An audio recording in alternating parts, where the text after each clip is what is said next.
Mheshimiwa Kimani Ichung'wah. Asante Jenerali. Ndugu zangu mahasla wenzangu, mko sawa? Hustle vipi?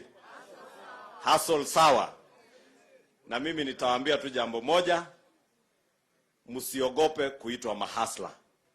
Venye Jenerali amewaambia, jina hasla sio yale wanatusomea kwa dictionary ati hasla na dictionary yao, sio dictionary zetu ya wanasema hasla kwa dictionary yao ni malaya.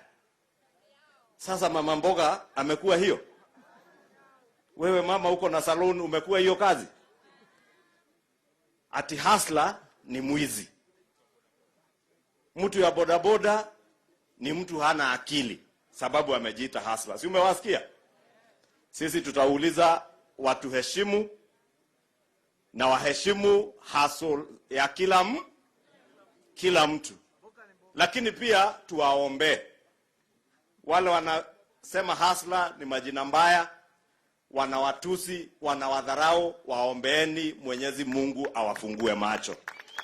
Sababu mkisikia mtu akilia ni sababu haelewi ni vipi mtu hupata shilingi 200 na wheelbarrow ama na mkokoteni.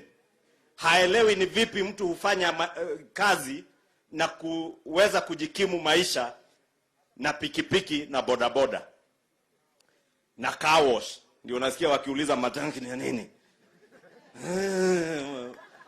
Pikipiki, tangi, baiskeli. Si mmeyasikia? Lakini tuwasamehe, hawakuzaliwa hivyo, hawaelewi. Hata Mwenyezi Mungu Yesu Kristo wakati alisurubiwa msalabani alisema Mungu Baba wasamehe, hawajui walifanya.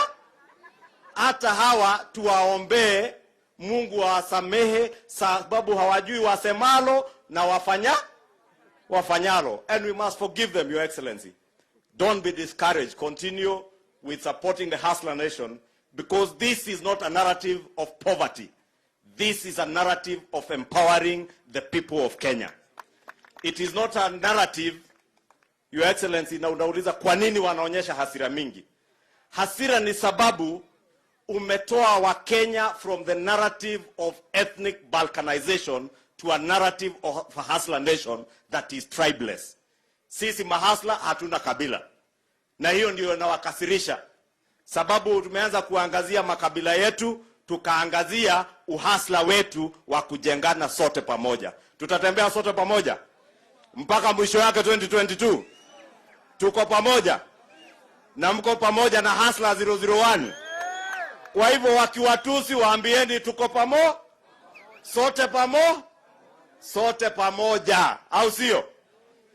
Kwa hivyo mimi sitaki kusema zaidi ya hayo, acha nikomee hapo. Niwaambie tutaendelea kuomoka na hiyo venye wameambiwa na Jenerali waende watafute kuomoka iko kwa kambusi ama dictionary gani, ama mboka ni mboka iko kwa kamusi hayo hawawezi elewa. Asante, Mungu awabariki.